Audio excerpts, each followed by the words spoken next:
ایک دفعہ کا ذکر ہے، ایک بادشاہ جس کا نام رابرٹ تھا، اس نے بہت ساری جنگیں لڑی تھیں۔ ایک مرتبہ وہ ہار گیا اور میدان جنگ سے بھاگ گیا۔ وہ ایک غار میں چھپ گیا۔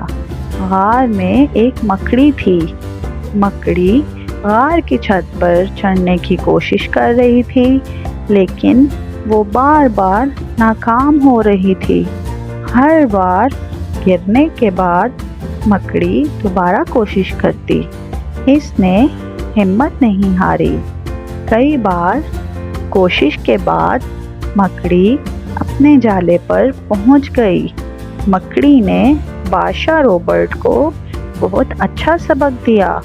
وہ غار سے باہر آیا اور اپنی فوج کو اکٹھا کیا۔ بادشاہ کو اس سے ایک نئی امید اور طاقت ملی۔ اس بار وہ بہت بہادری سے لڑا اور کامیاب ہو گیا۔ تو پیارے بچوں، ہمیں بار بار کوشش کرنی چاہیے یہاں تک کہ ہم اپنے مقصد میں کامیاب ہو جائیں۔